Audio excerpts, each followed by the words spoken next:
Hi, everyone. Welcome to the Google News Initiative virtual training on data visualization today. We all are probably at home and learning new skills. So thank you for making the time today to learn some new ones about data visualization. I'm Maggie Farley. I'm with the Google News Lab. And the Google News Lab is part of the Google News Initiative, which is an attempt to help journalism thrive in the digital age. So there are three parts to the Google News Initiative. I am part of the first E, to elevate and strengthen quality journalism. So we have teams of trainers all around the world that have been going to newsrooms and working with journalists, teaching tech tools to try to help you make your work a little bit easier, a little bit faster, and we hope more engaging. We also have business teams that work with publishers to help find ways to sustainable growth, and tech teams that help support technological innovation. So there's a lot going on with the Google News Initiative.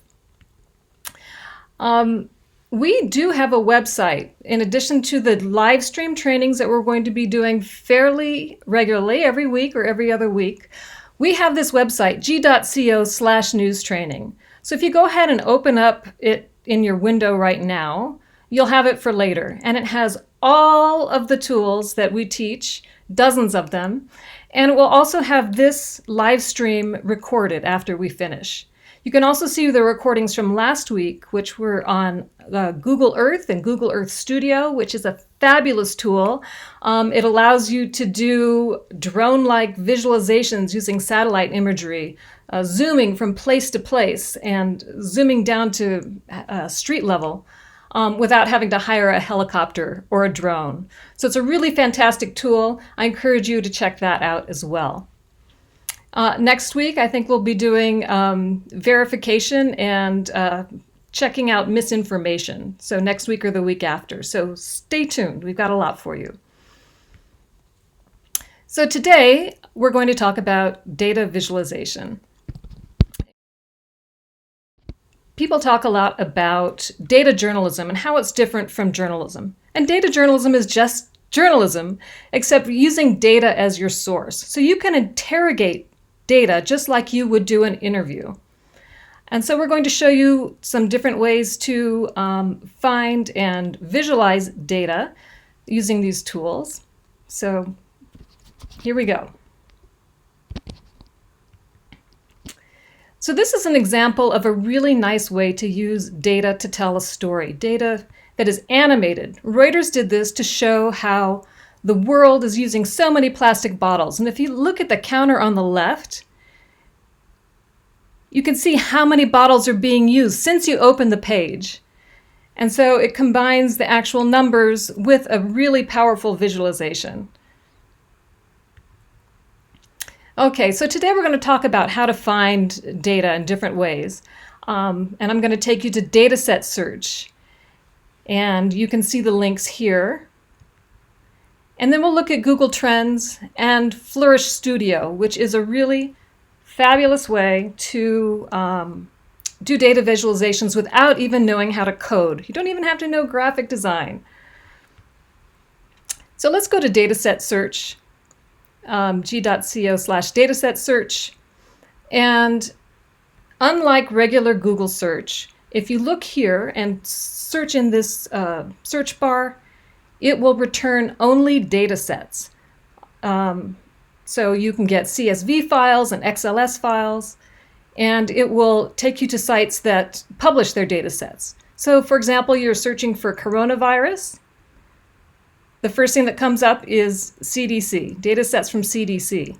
And this is nice because you can search by freshness, by format, even by free. Some of the aggregators charge for access, but you can filter them out.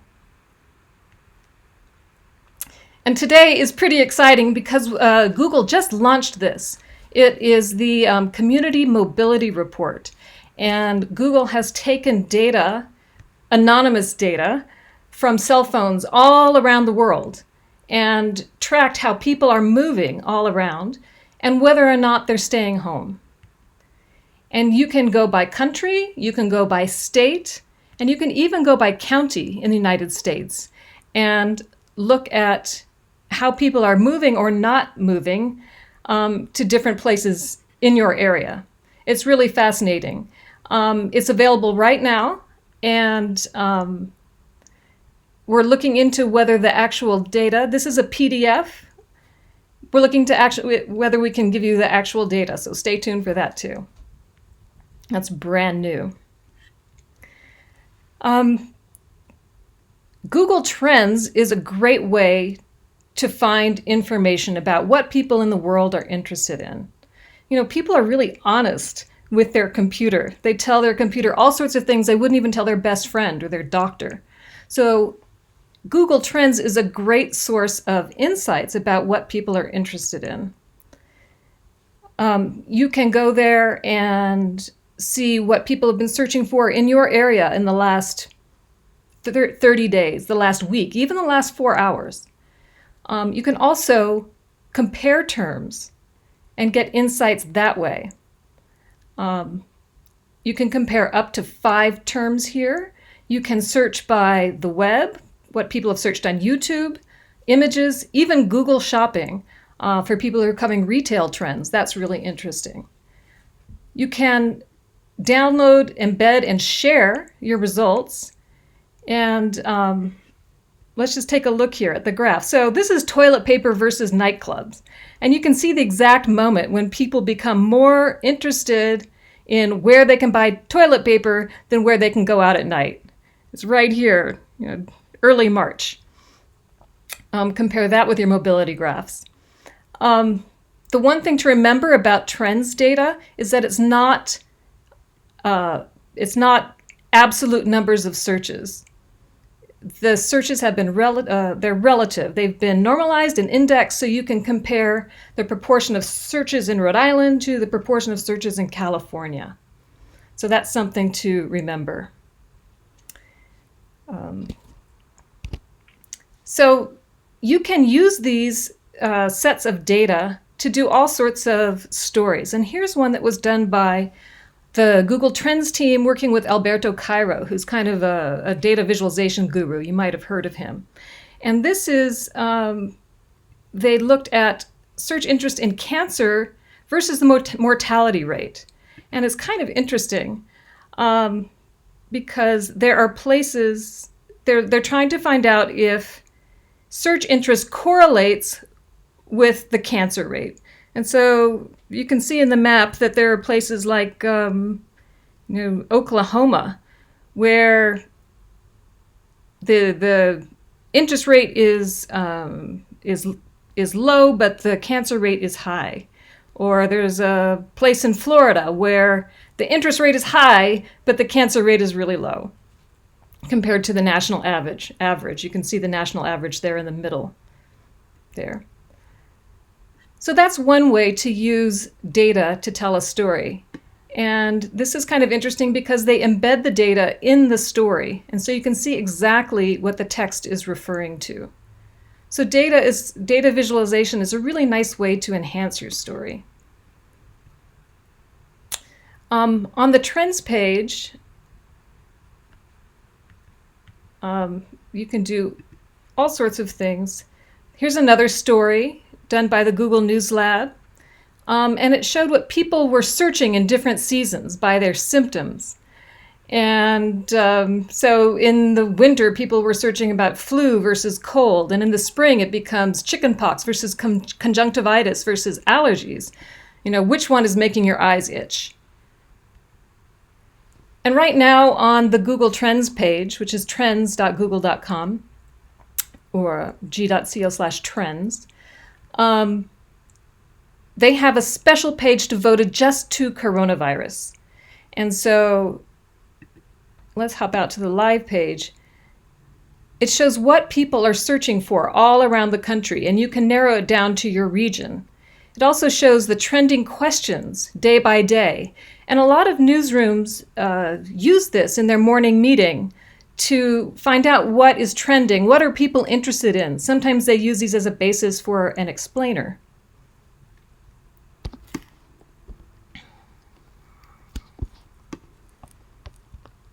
So that's fun to explore. And you can explore your own area and see what the rate of interest is. You can even see the rhythm of search and when the search times peak. And you want to be sure that you've got fresh material, good stories on your website at the peak of when people are searching.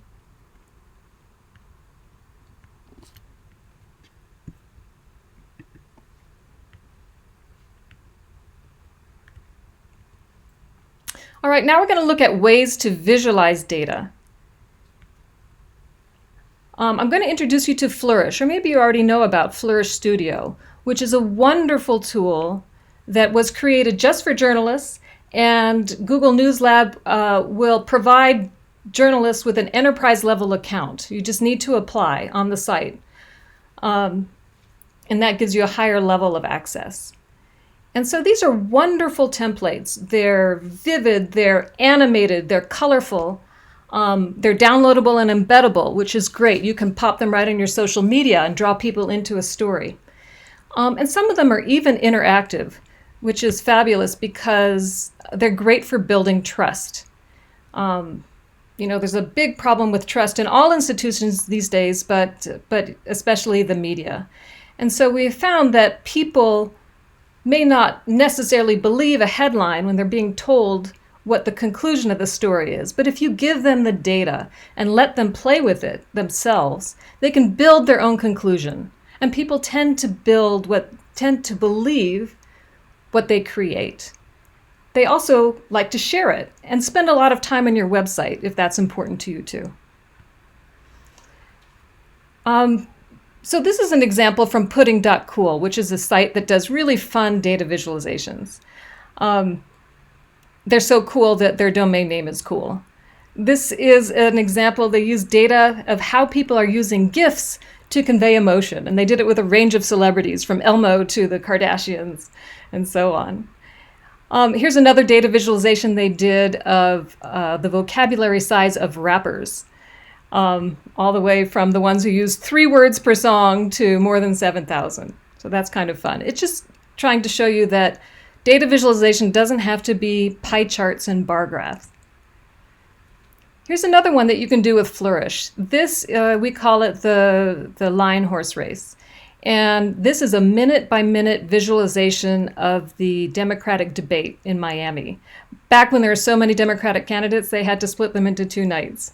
And you can see, it's not a proxy for polls, it's just a gauge of search interest. So you can see that Marianne Williamson is dominating search interest back when people weren't quite sure who she was. And this is another wonderful example of using data to tell a story. This is a recent data visualization from a Washington Post story about how coronavirus spreads, and if you change some variables, how you can flatten the curve. So that's why we're all sitting at home today. I think this was quite an interesting and powerful piece. Maybe it even changed policy. But let's take a look at how they use scrolly telling, which is you scroll down and the data helps tell the story. And so there's a template in Flourish for scrolly telling as well. And you can see these live animations really enhance the story. They really tell the story. And then you can get into the details why. So I'm showing you this as a really powerful example of how to use data visualization along with text and along with images to tell your story.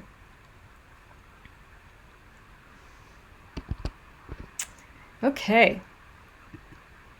So, if I'm going too fast, and we are going to do some hands-on data visualizations in a minute, you can go back to this news training website and watch the video over again more slowly at your own pace. You can do all of these little tutorials on the website also at your own pace. They're great because they're broken up into 5 to 10 minute modules, and they're just really easy and interesting to do. So let us jump out a minute and let's take a look at how you can create your own data set. You don't have to just search for data sets. You can create your own using trends. And so just out on my social media, I've been seeing a lot of things about sourdough starter. There was a woman who posted Will someone please put on a sport? All my boyfriend can talk about is his sourdough starter. So I thought, who else is looking for sourdough starter?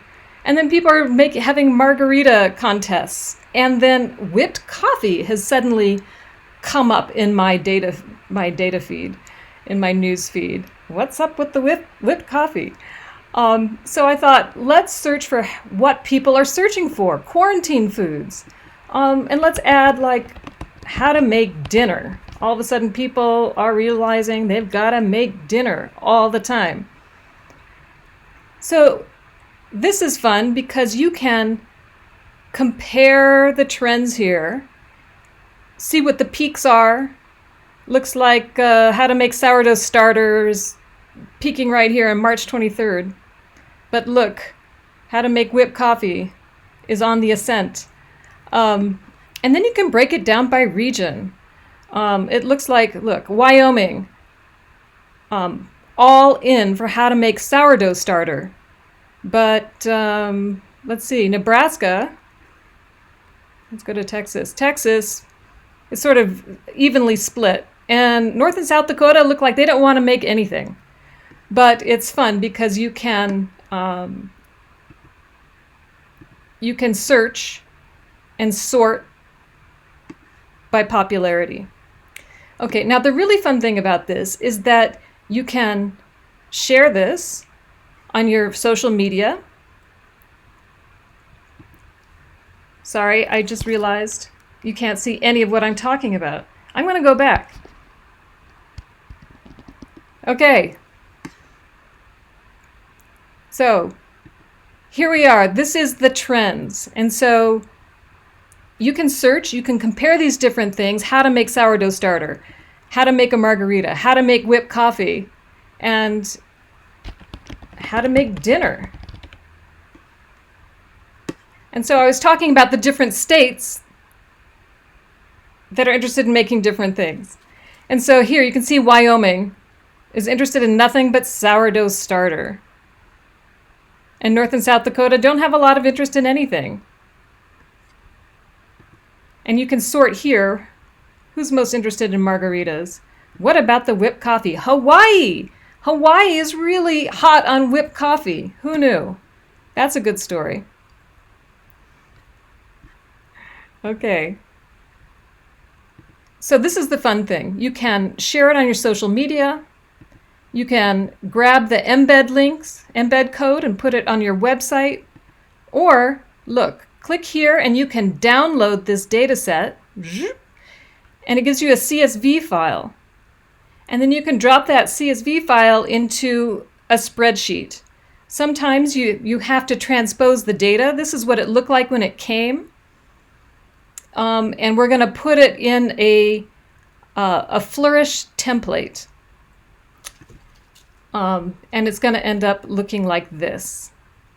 So that went really quickly, but don't worry because we're going to go through this step by step on another kind of story. But let's just take a look at this. This is called a bar chart race. And what we did is we got the categories, sourdough, margarita, whipped coffee, and the dates, and then the data for how they changed by date. And then when you look at the Flourish template, you'll see the same thing. It's the categories versus the dates.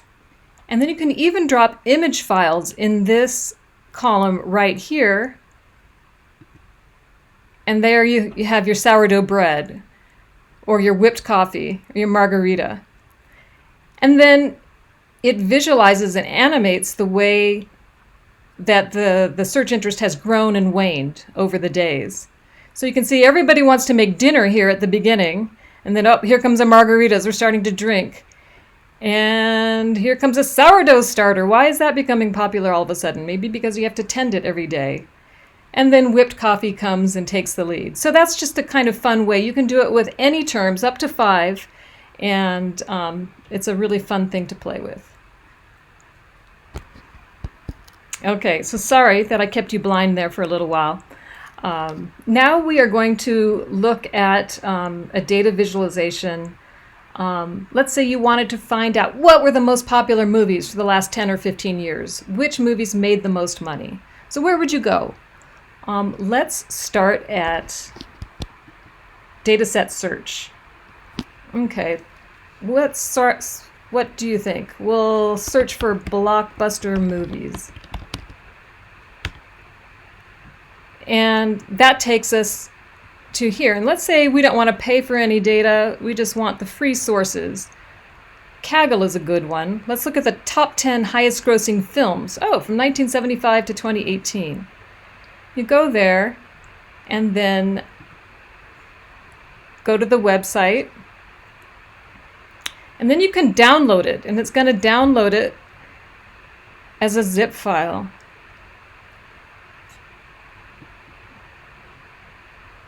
And then you can take that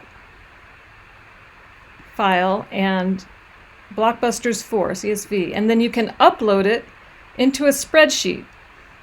Okay, so now I'm going to show you how to open a spreadsheet. If you aren't familiar with Google Sheets and have used other kinds of spreadsheets, there's a couple of different ways. You can do it through your Google account, or I usually just do it like this. Type in sheets.new.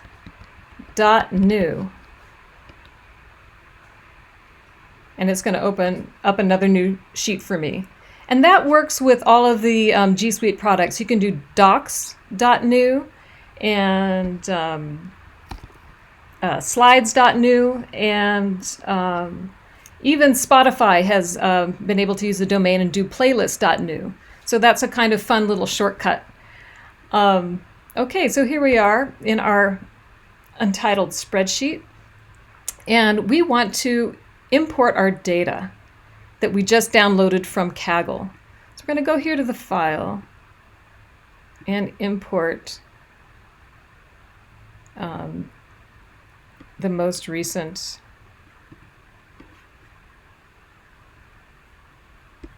thing. Blockbuster. And let's create a new spreadsheet since we haven't titled it yet. So I'm going to have to make my screen bigger.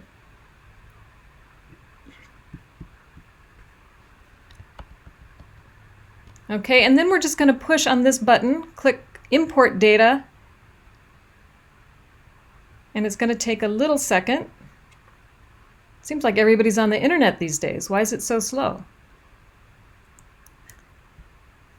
And file imported successfully. Open now. And it's going to open up a new sheet. Voila, there's all the data about the blockbuster movies. So we're interested in the title, the year, and how much money it made. And this is a little bit cramped, hard to read, so I'm going to show you a trick. If you go over here to the corner of your spreadsheet, click there, it will select the whole sheet. And then you can just go put your cursor in between two columns. See where the arrow is here? Horizontal arrow, and click twice. And it will expand the cells to fit the text, and suddenly you have a nice tidy sheet. That's a good trick. Okay, so let's look at the Flourish template that we want to choose. So, you may have to sign into Flourish. Let's go ahead and do that right now. Whoops, typo. Anyway, it's right here. So you have a little sign-in box and get started for free. And you'll sign in and it will give you a free account. But then when you can go to flourish.studio/newsrooms and apply for an enterprise level account, and Google News Lab pays for that. Okay. Then once you're signed in, you're going to get to a page that says New Visualization, and you're going to see all of these templates. And you can see more standard templates that you're used to seeing, bar charts, pie charts, maps, all kind of projection maps, scatter plots, like the one they use for the wrappers. But we're going to go here to the bar chart race. It's fun to explore these templates. There's a lovely map down here, especially for point map, that's good for showing what people are doing in different parts of the country, the spread of a virus, perhaps. Okay, but we're going to come back to bar chart race. Okay, and if you're not with me, I'm going to slow down a little bit, and I'm going to take my picture out of the way. And so we're here. And we're just going to click on this bar chart race. And don't worry, you can watch this again later if you're not still with me. And it gives you an example of what the final product will look like. And you can even put in images on the bars like we did with the quarantine foods. And so this is the preview. That's what it's going to look like. And if you click here on data, it will show you what the template looks like. And so you really don't need to know coding or graphic design, but you do need to know how to fill out a template. So what you need to do is to make your categories or your spreadsheet match what they're asking for here. So this is the country name. So this would be our movie names in this column. We don't need a region. It does have a column for images, and you can just paste in the URLs here. And then you can see that it has the dates in the columns, just going on and on and on. And so we're going to use that for our movies, which was the most money-making movie of each year. Okay, so we're looking for categories for the rows, the movie names, and we're looking for the years for the columns. And then our values will be the amount of money that each movie made per year. Okay, so let's go back to our spreadsheet. Now look, we've got the movie title here nicely in a row, but look, our values, the worldwide gross and the year, are also in columns, are also in rows like that, and we actually want them to be in columns going across the page. So you know what we're going to do? A pivot table. Okay, you guys are going to be spreadsheet ninjas by the end of this. Don't worry, it's easy. Okay, so to make a pivot table, we're going to go over here to data, click, go down to pivot table, create pivot table. Let's do it in a new sheet.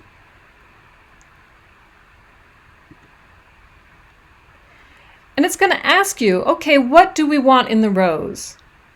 And remember, we want the title of the movie in the rows. And it's going to ask you, what do you want in the columns? And what did we decide? The year of the movie we want in the columns. There it goes. And then for our values, what were we looking for? The movies that made the most money. So the worldwide gross is our value. And voila, look, it transposed it for us. I'm going to close that. Okay, now when you're doing spreadsheets, you want to just check your data and kind of see if it's where it's supposed to be and if it looks like the rest of the data. Now look at these numbers. It's called cleaning your data. So look at these numbers here. They are actually movie titles, but they came across as numbers. So we're just going to select those and change them into text. So we're going to select and go to Format. And here, they're not numbers, actually, they're plain text. So we're going to click that and move them over. Okay, now they'll not read as values, but as strings, as text. Okay. Did everybody just complete a pivot table? You should be really proud. It makes you sound like a total data nerd if you just, talk about, oh yeah, what'd you do this morning? I made pivot tables in a spreadsheet and then I made a data visualization. Sounds good. Okay. So now we are going to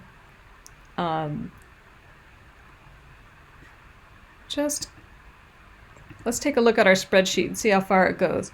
We're going to copy this bit that we need from title and just click on there and press shift. We're going to go all the way down to the end. And there are shortcut keys that take you all the way down to the end, control down arrow. But we don't want every single bit. We don't want the grand total. We're just going to take, to Zootopia. And then we're going to go close this pivot table. We love you, but not that much. All the way to the end. Okay, it's all selected. You can do that with shortcut keys. Control arrow gets you to the end. But now we're just going to copy it.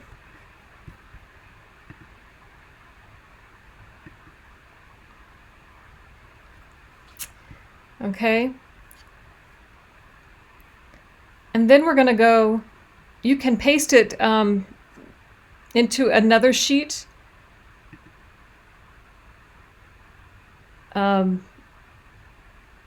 Do paste special, but we don't need to do that in this case. We're going to just go straight to our sheet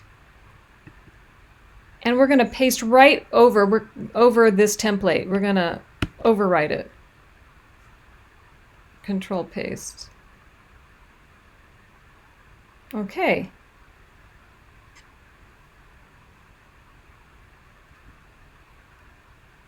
Here is our spreadsheet, and we match the template. And if you want to add a column here to put in pictures with every movie title, you can add a column. You can do it here, you can do it at the end. But now let's look over here on this other side. So this is the beauty of Flourish. It's really just kind of fill in the blank. We did some cut and pasting, and now you don't have to do any Python. You don't have to do any R. You just have to fill in the blank. So let's check. The label, the column, that's column A. That's our title. The values. It actually starts in B because we didn't have some of those other columns in the original template. They had region and a picture column. We're just going to go straight to B. And we don't have images, so we don't need C for now. But you can add a column in between, and you would do that just by clicking on one of these little arrows, insert a column to the right. Control Z to undo that. Okay. And now we've got a little sneak preview down here in the bottom. Do you see it moving around and the numbers running? Let's take a look at that by going to preview. You probably couldn't see it because it was behind my face. Okay, so here we are.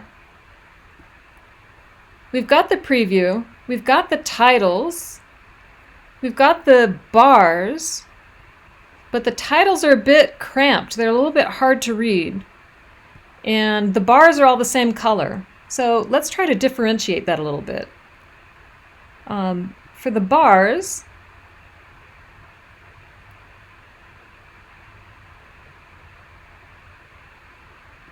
let's see, bar colors. Let's do that. So we want to differentiate the colors by bar. So just click by bar and you get all sorts of beautiful colors. And look at your choices. They give you a range of color palettes. So if you're feeling a little bit more jewel tones, you can go for that. Or pastels because it's spring. or you can just stick with what they offer. Okay. Now let's look at the labels. They're a little bit cramped.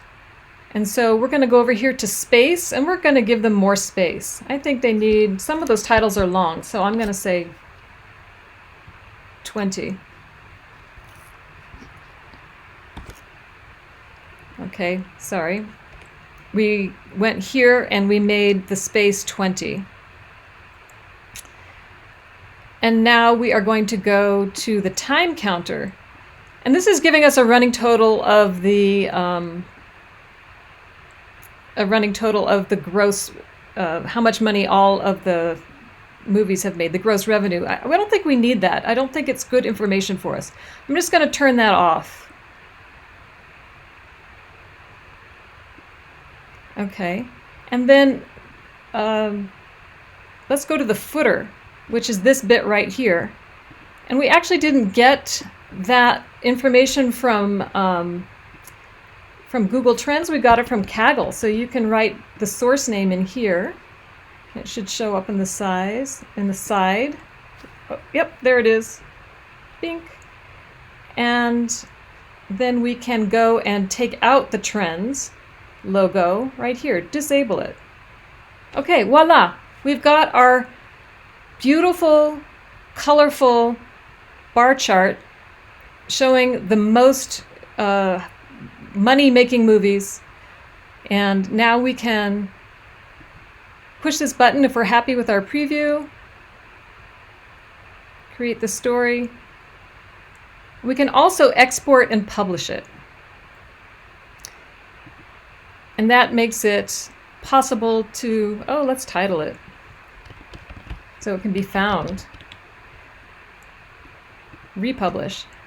So now it can be searchable. It will be searchable if you're on a public site. If you're on a private enterprise newsroom site, it will be private. You can download the story to put it on your own server. You can grab the embed code, and voila, you've made a beautiful data visualization.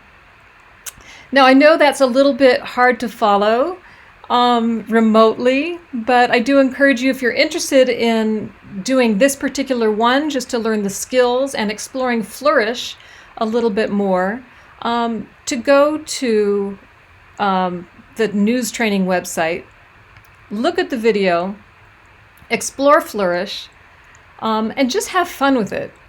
The best way to learn something is decide what you want to make with it. And you just have to play with it until you get your way there.